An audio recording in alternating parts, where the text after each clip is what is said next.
Hello, everybody.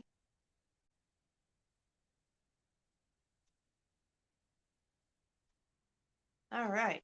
Thank you for joining us for today's crochet slipper tutorial. If you can hear me, please go ahead and throw me a chat so that I know that all of my mics and things are working properly. So I'm going to go ahead and do a quick review of what we've already done because this is day 4. Tim, can you hear me okay in there? Yeah. Okay, good. Since this is day 4, I want to make sure that you get a little bit of an overview if this is your first time watching. So we started with our foot. I drew a little bit of a picture and we took some measurements. And we started with the measurement here across the toe, and we chained enough to make that measurement. And then we started making kind of a little hat for our toes. So this is our chain, and we started working in the round, going this way around until we got it the length of going up to kind of the tall part of your foot. And then we added this sole, which is this orange part here, to our little toe hat until it was long enough for our foot. And then we started working up the sides and we're attaching it as we go. And so we got this one done up to this point. So starting to look like a slipper, something you can put on your foot. And we still have to work on this one. So I'm just using scrap yarn, various sizes. I am putting 2 strands of yarn together so it's nice and thick. And so far I've worked everything pretty much in double crochet stitches. Hello, Lynchen. And so I've done double crochet the whole way around with this. And we're starting on just kind of building up the side of it so that the slippers are tall enough to, cover our feet well. All right, so let's see. We'll go ahead and we'll start here. And this stitch, we joined it with some of the other ones. So I'm going to go for the space in between the stitches. And I'll slip stitch it on, chain 2 so that we get our start. And then at this point, it's just a double crochet in the hole in between each stitch. Now, if I remember correctly, and I'll have to look at the other one to be able to tell, when we got to the heel, I think we did a decrease in stitches.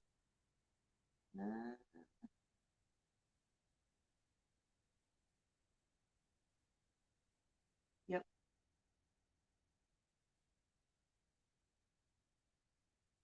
Okay. And the nice thing about working slippers like this is if you're using little odds and ends of yarn, you can really kind of use them all because you're just doing a couple rows at a time. And if you need to switch color, you can judge a little better if you've got enough to finish your row.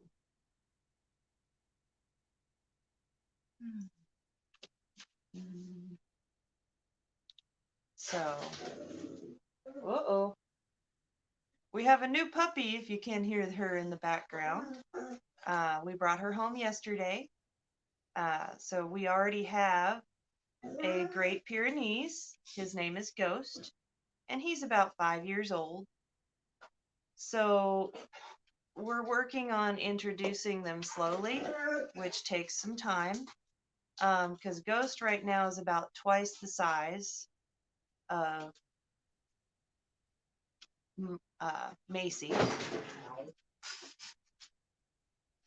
And so Macy is a little nervous, but otherwise doing really well.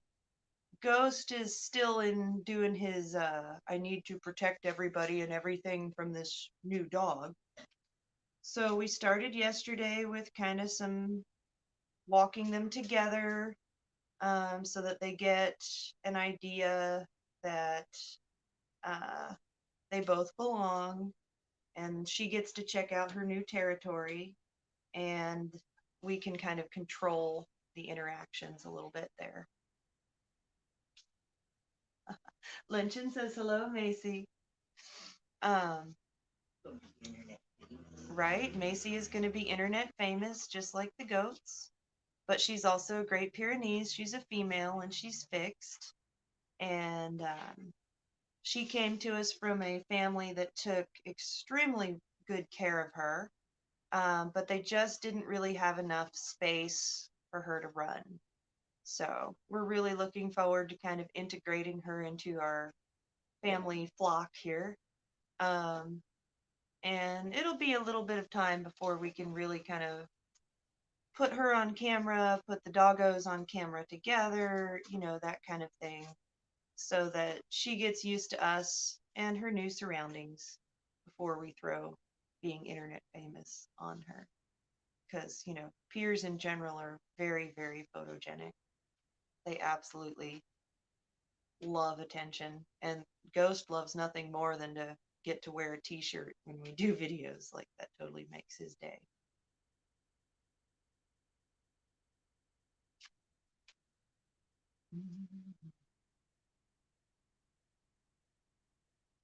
All right, so I'm heading my way down here on round 1. And it looks like with this little tiny ball of yarn that I've got going on over here, that we've got just enough to finish this row and probably not much else. So I'm going to pick the next best color to match it, because I did 2 rows on this slipper and I've only got 1 row on this slipper. So we will fix that here momentarily. Let's see what I got. I got this one and this one. This'll do. This one's got a little bit of VM in it, but I think it'll be okay. It'll get us where we need to go. All right, and I'm not doing anything fancy. I'm just tying 2 ends of string together, and I just bury the knots and the tails in the work. Because crochet is kind of lumpy and fat, I find it just makes it nice for hiding things like knots.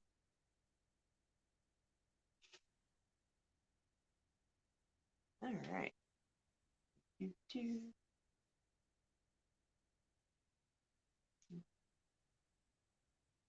All right, so now we're getting close to our edge.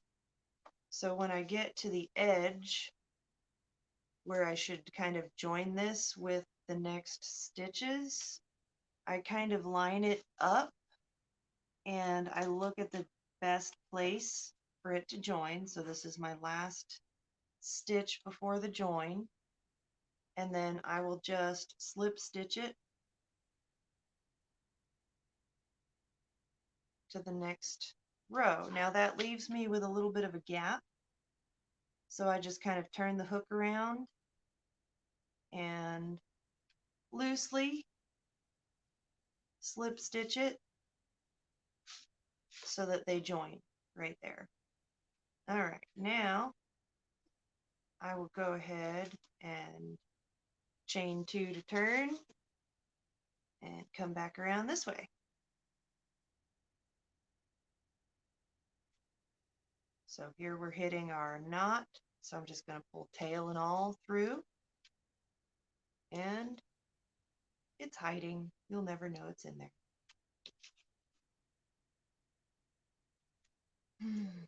So new puppy helped me miss the spin along that I do on Fridays. Sorry, Erica. Um, but I got distracted, and by the time I looked up after, introducing puppies and care and getting everybody settled, I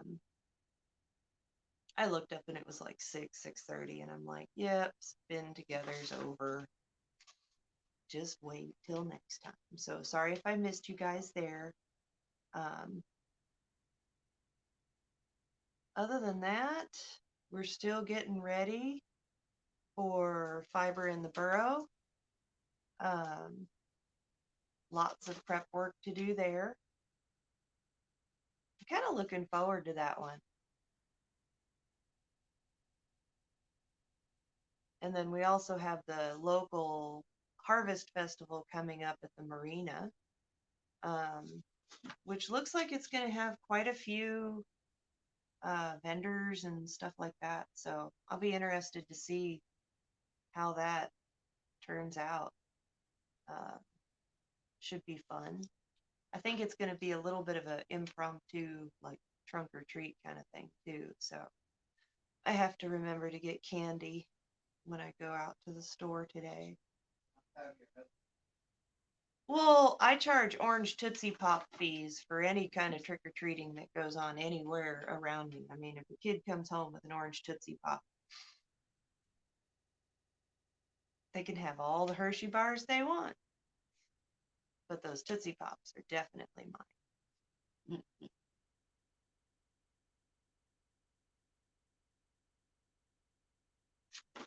It was funny this morning. Devin, who does our motors, was talking with Philip, who does the bobbins, and they apparently had made plans to go somewhere. And that's cool, right? But this is what I hear as I'm sitting there drinking coffee. Hey, you want to go to that place, that we talked about?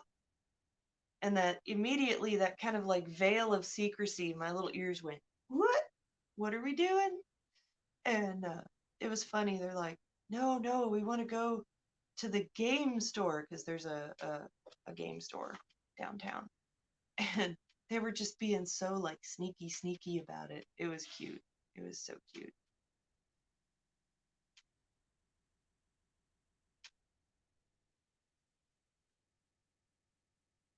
Oh, Tim says that we should definitely hide all the Halloween candy from Tim, or else it won't make it till Halloween. I'm only getting it like a few days before. We're going to be like those last minute shopper people that are stuck with like dum-dums and candy corn.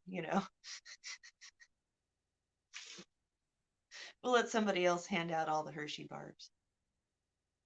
I'd give everybody goat fluff for Halloween, but I'm pretty sure that most of the kids would have no idea what it was.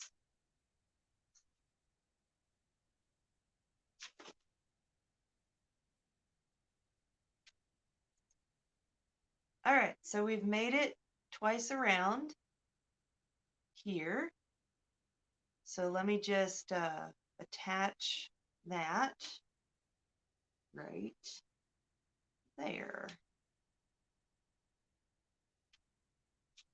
All right. Boop.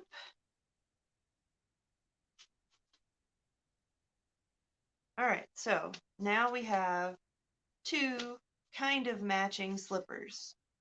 And we tested these on Tim. This is a good point to kind of test someone's foot, make sure they start to fit. And he said it was still a little loose, kind of in this opening area here.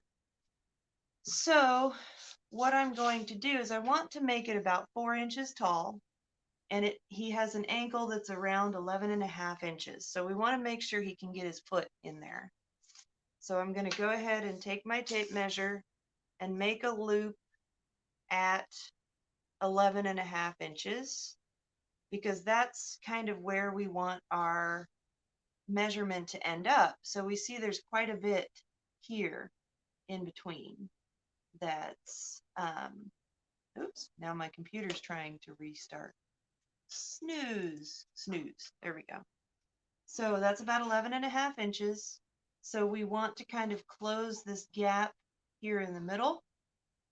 So here's another one, 11.5 inches. So we're going to need probably 2 or 3 rows kind of in this space here to really bring that together and shape the top of the foot. So I am switching yarn to this guy. I spun him during Spin Together. So he's got this nice kind of black and white or brown and white stripey going on. And since I'm just filling in that space, I'm going to go ahead and use a single strand, but I'm going to go to a slightly smaller hook. So the one that I've been using is a J10 or 6mm hook. So I'm going to bump that down. That's a 5.5. Yeah, we'll do that one. There's the 5. We'll bump that down to a 5mm hook and make it slightly smaller since we're not working with as fat of yarn. And if you want to keep the double-stranded, you can do that too. So I'm going in this space in between where my rows were connecting as I was going up. And I am going to start with some double crochet right there, chain 2 to get it started.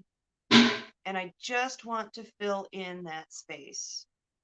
So there's what I'm doing since I've on one strand is I'm putting 2 stitches in each space. There we go.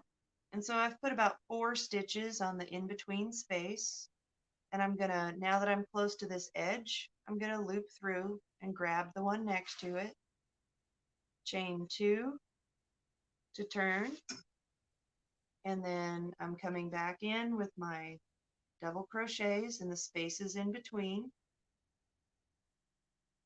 Think of it like the tongue on your shoe. And again, I'm putting 2 stitches in each space in between so that we're slowly kind of expanding it a little bit to match the shape of this. And it doesn't have to be exact, but you do want to have some space for like the top of your foot. There we go. So now that I've reached the other side, I'm going to line it up again to where it kind of matches and slip stitch it to the edge. There we go. And oops, forgot to chain 2 and then turn. So I'm chaining 2 and I'm just kind of working in any loose ends that I find as I go, chaining 2 and flipping it. And now I want to take a minute and look at my 11.5-inch kind of mark that I made to see where we need to be. So there's 11.5. So I still have a couple of rows I can do. So once again, space in between, 2 stitches in each space. So I'm increasing pretty much with every stitch. Working these in double crochet. And if 2 stitches looks like too much, you can do it every other, you can do it every 3rd stitch, do an increase.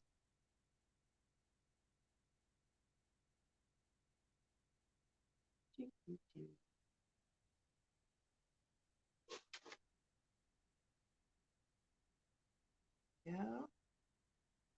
All right, so we've kind of reached the other side here. So I'm going to do a slip stitch and join it.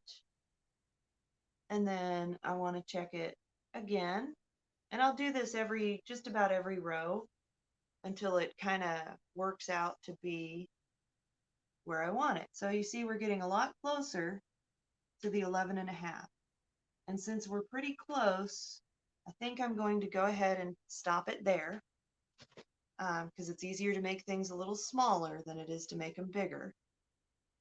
Stop that there, and I still have that little flat piece there, so I can take just a little short scrap piece of yarn and tie that together so that they stay, and we'll work that end in later. So there we go. See, that's all we've done is put a little piece, and you can even take the tail at this point and kind of use it to sew together any holes that you see in your work.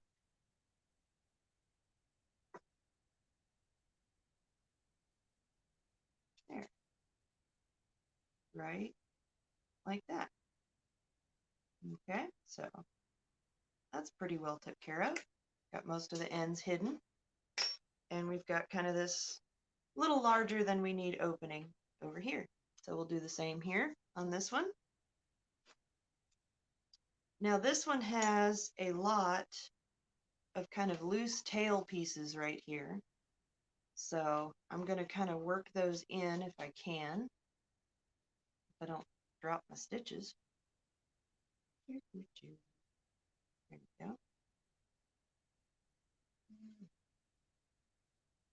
I did it again. There we go. Now I'm through. So we'll chain 2 to get a double crochet row started.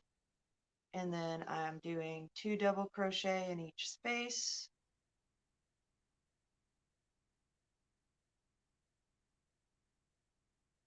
And at the same time, I'm working in all of those loose ends.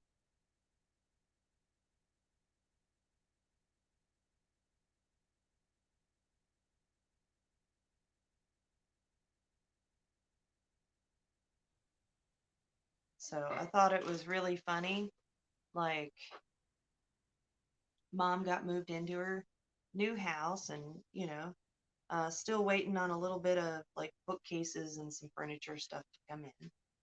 But when Mom had her house in Indiana and we would come visit, she would give us lists of things that she needed done or fixed, or, you know, stuff that she just really didn't do herself.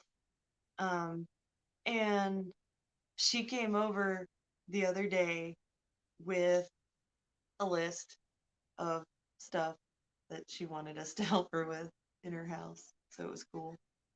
So I'm going to work on that some tomorrow. And let's see what else.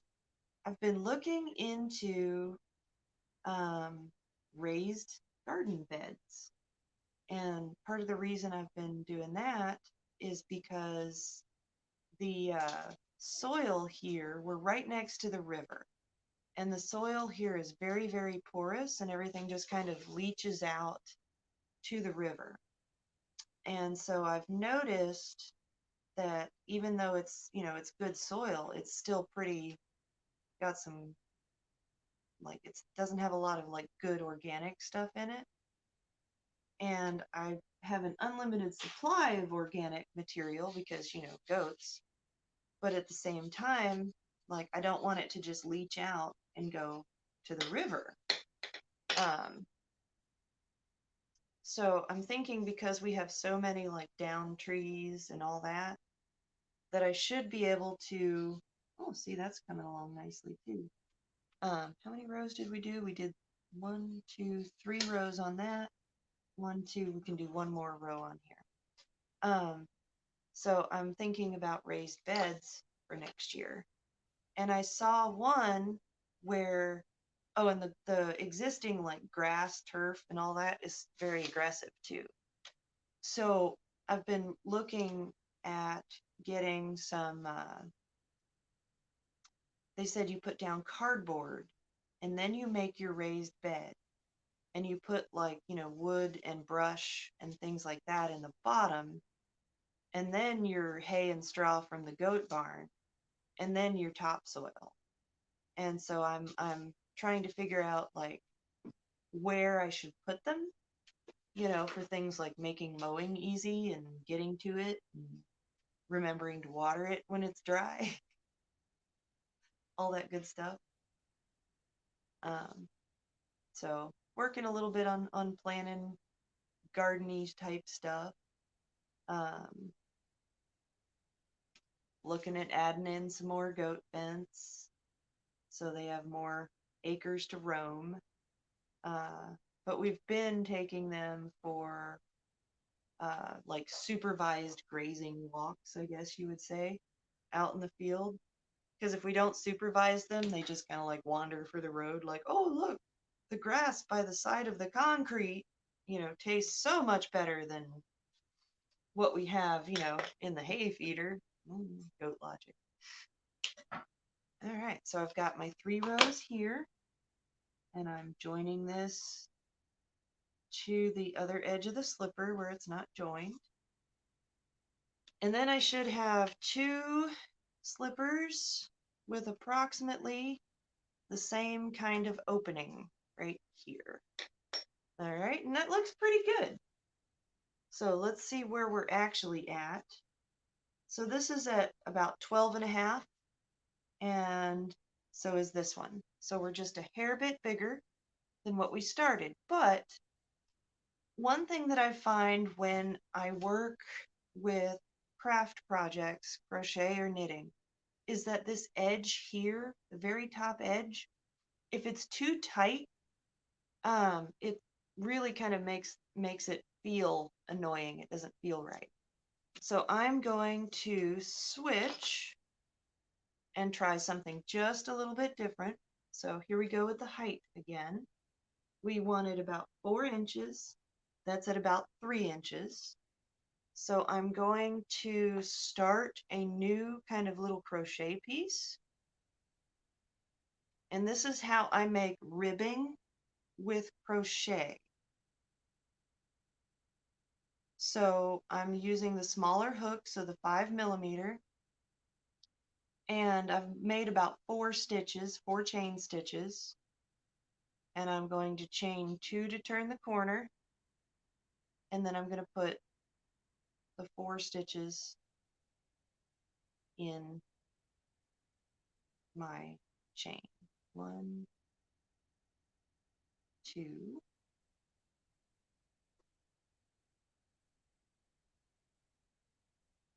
3, 4. All right, so this is the only part of this where it's going to be important to keep track of kind of those chain stitches that are at the very top of your work. And so you're going to want to keep track of which side you are chain stitching on.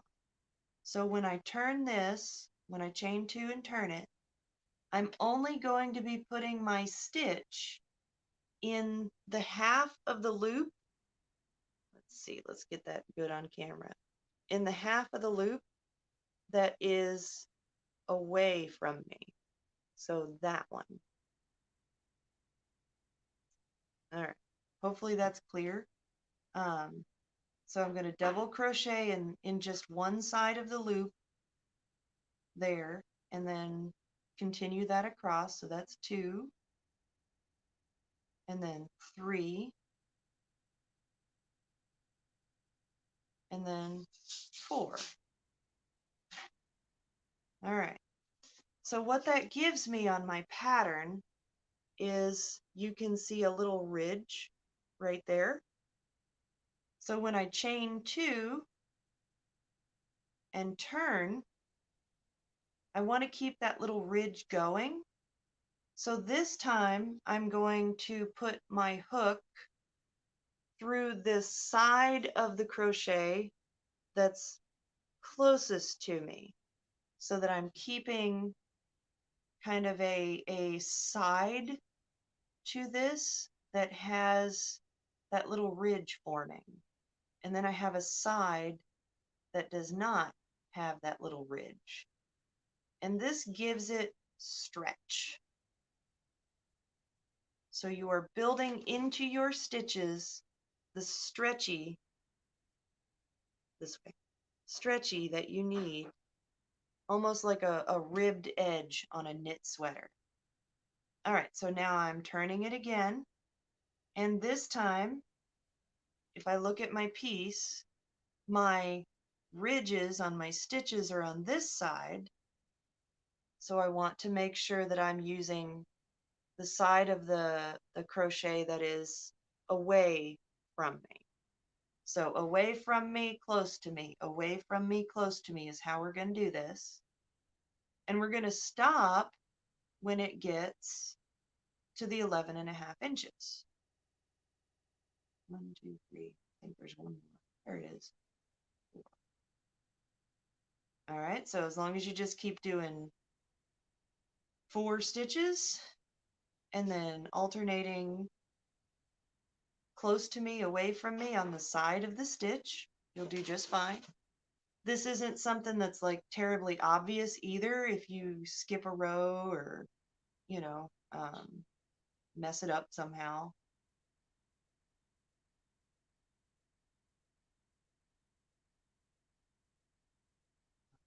Two and turn. Now I'm going to do the ones closest to me.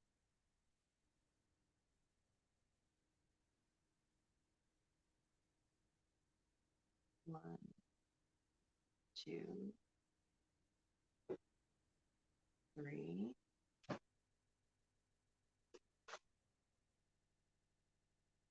four. All right, and if you look, that really has quite a bit of stretch built into the stitches. Socks, I do not require your assistance. Socks is helping. Yes, that's what he does. It makes his day. And see, when I'm not directly staring at him, you know, he wants to know what's up and why he's not the center of attention at the moment. So, okay, back to stitching.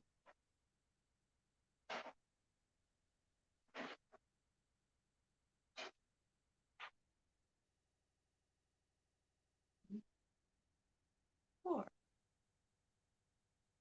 All right, now this part of it's easy because you can just kind of like lay out your measuring tape and go, okay, we're close to halfway there. All right. Turn or chain two and then turn.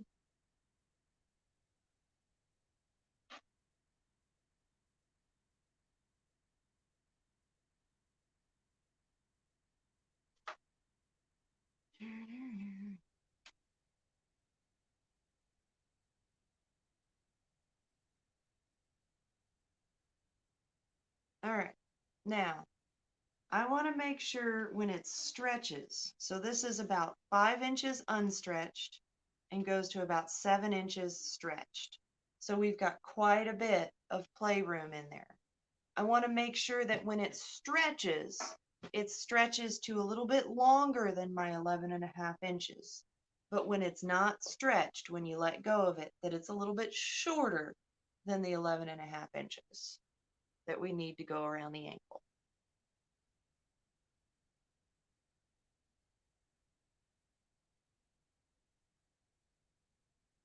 Oh, so now Socks has decided that he needs to sit on the table since he can't be in front of the camera. He's just going to sit on the table and, you know, give himself a full bath while he's up here, right? Because this is the spot, apparently. All right. One, two, turning it again.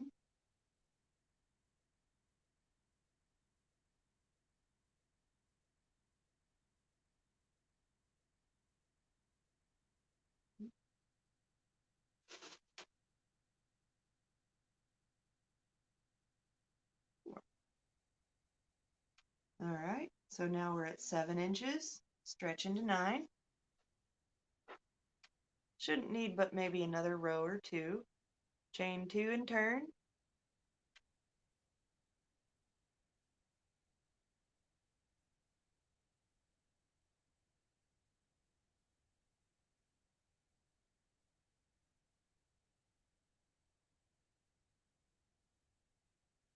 Four, 8 inches, stretch into 10. Maybe another row or two and it'll be good to go.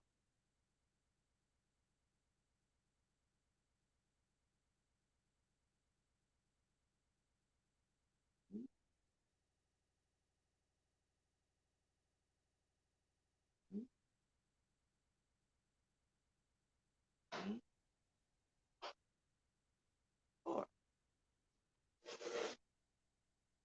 All right, 9 inches, stretch into 11. So 1 or 2 more rows should do it.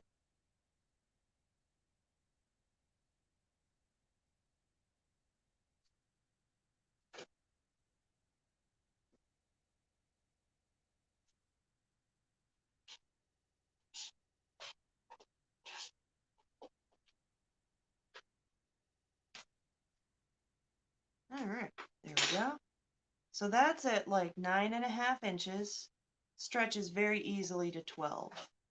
So I think I'm gonna kind of leave it there, okay, because we want it to be a little snug with a little bit of stretch, but not a ton. And we're going to actually gain a little bit when we connect these ends. So what you want to do is you want to turn it into a donut. And the best way to do that is, this is a joining technique that they use for like granny squares and stuff. So I'm going to do this with single crochet. So I'm going to go to the, let's see, we have the right side and we have the left side where we're joining. So my hook is on the right side, and I'm going to join it to the left by putting a single crochet in the first part of the left side. And then I'm going to skip a stitch, and I'm going to do a single crochet in the right side piece, and then skip a stitch and do a single crochet on the left side piece. So like every other stitch in between the two ends gets a single crochet, and that's how you join the two together to make a loop.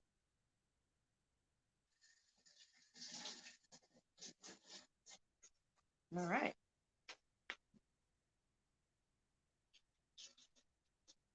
There we go. So we've made a loop. This is our cuff. So you would be sliding your foot through there. And then the last step is going to be to attach it to our slipper. All right, so I'm going to go ahead and do that, and then we'll make the other slipper to match. So once again, I'm going to do the joining technique to put one crochet in every other stitch on the loopy piece, and then one crochet every other stitch on the bigger piece. Now the bigger piece you may have to adjust a little bit. No, wait, I'm gonna change that because I think we've got sufficient size here. I'm gonna do one, since we're working this sideways and these are double crochets, there's going to be 2 single crochets in the loop of each double crochet, and then 1 every other around the slipper.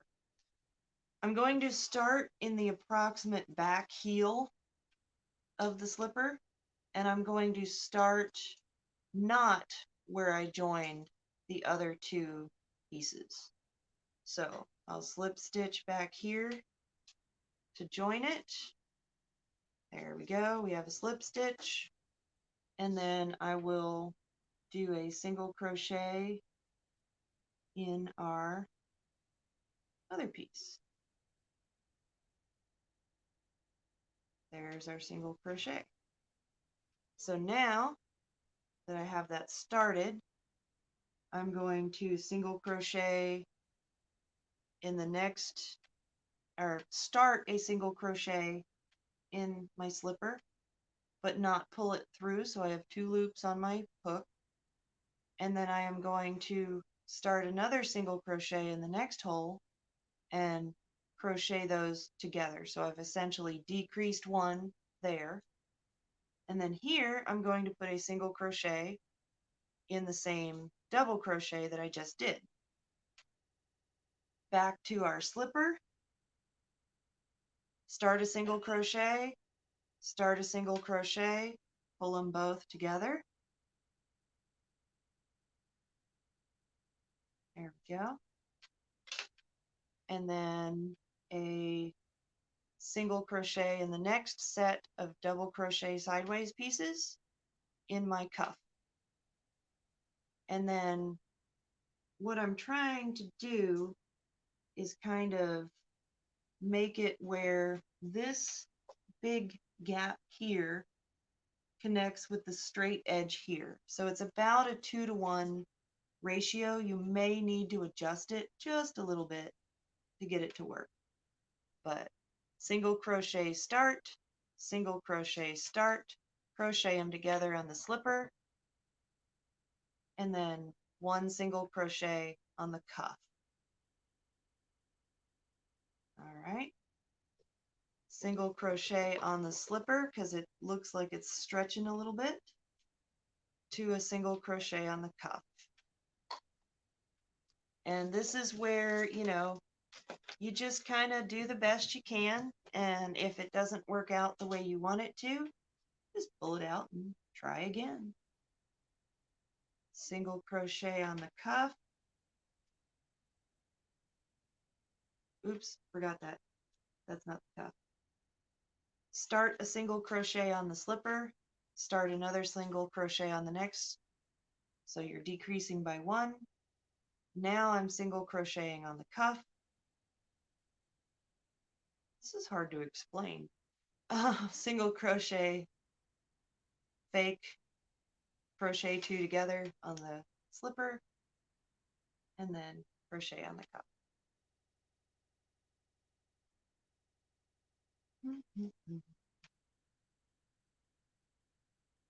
And we're closing that gap, so it's working out pretty good. And then single crochet, start on the cuff, single crochet, start on the slipper. I'll get it right by the end, I promise. And then 1 on the back. Here we go. Woohoo! All right. So now here I'm getting close to the front. So I kind of want to take note of where the center kind of is somewhere in here. So let's see, we just did our single crochet on the cuff. So we need to do 2 on the slipper together, 2 together on the slipper, 1 on the cuff.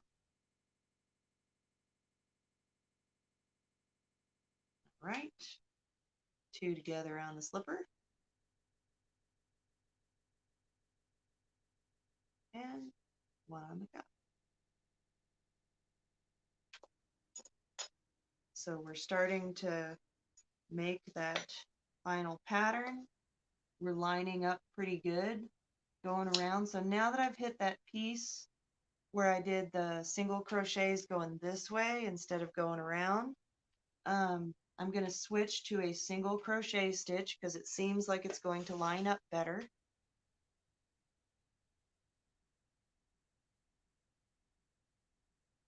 So single crochet on the slipper to a single crochet on the cuff,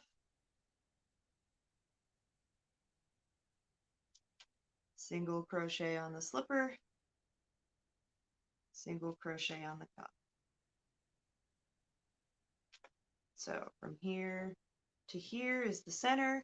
It's about the center of my slipper, so it's lined up the way it's supposed to be. All right. I'm going to continue doing a single crochet on each piece until I reach the end of that little tongue area that we made, so that I'm pretty confident those are lined up.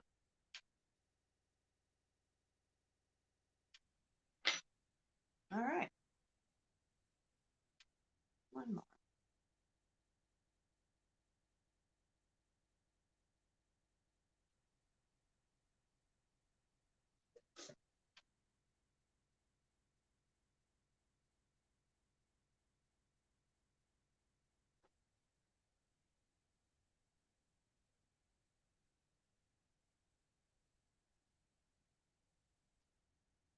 All right, so now I've reached that transition from the cuff to the rest of the slipper.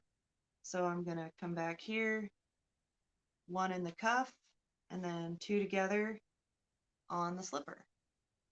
And at the same time, I'm kind of working in any loose ends that might be hiding so that we don't see those as much. single, these two together,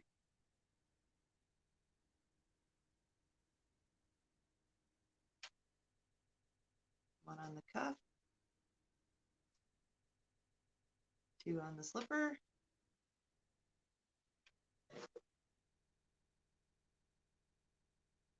one on the cuff, two on the slipper,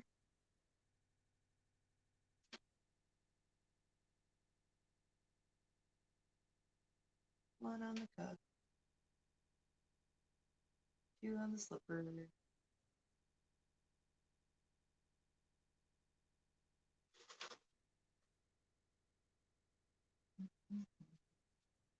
Now here at the end, you may find that you need to maybe put 3 together to kind of get it to line up right, or put an extra stitch in the cuff.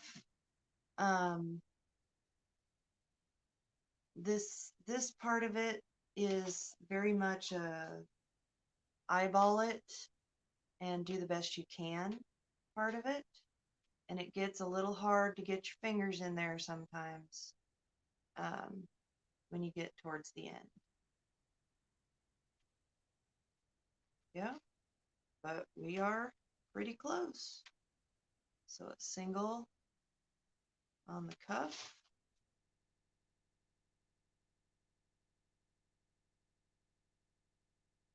and then 2 together on the slipper, one on the cuff. We're coming up to the very last little bit. There's 1, there's 2, and there's our cuff.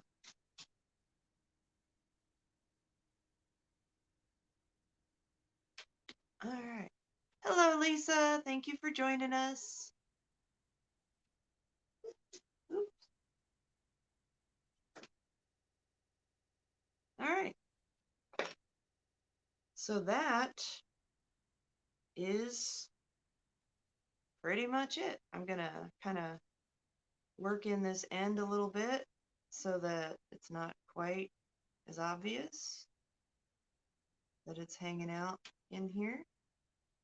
And then I'll be able to snip it off. There we go. And so you have now a cuff that expands and lets your foot in, but is tight enough to kind of grip it on your foot. And ta-da! Slipper.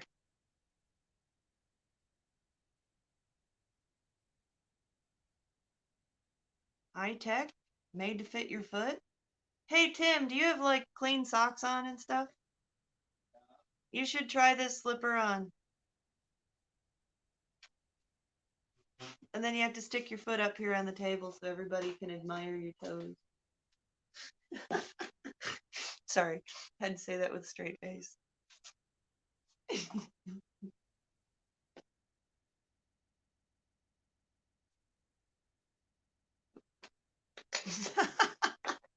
They can't see you, gotta be on the paper.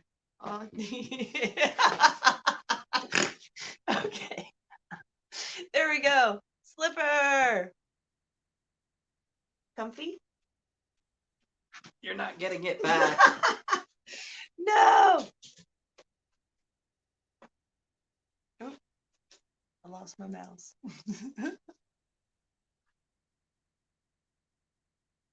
Slippers. So yes, and then I've got 10 minutes left, so I think that's about it for now. I'm going to repeat the process by making the cuff and attaching it to this other slipper, and then I will post some pictures later when it's all done. Thank you, Tim, for modeling for us. You're welcome. You really aren't getting this one back.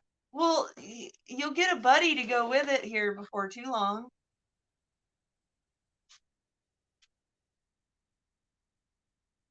So yeah, You know, like this is definitely a pair of slippers you can make over a weekend, or, you know, if you have like a place to go and where you have to like sit and wait for something for a while, um, doctor's office, whatever, that's small, it's compact, it's quick, and it's a great use for scrap yarn. All right, I think that is it. I am going to put together a video eventually that compiles these 4. But in the meantime, if you missed day 1, 2, and 3, you can go back to the events and you should be able to find them, or you can look on my page, etc., etc. All right. Thank you very much for watching. Bye.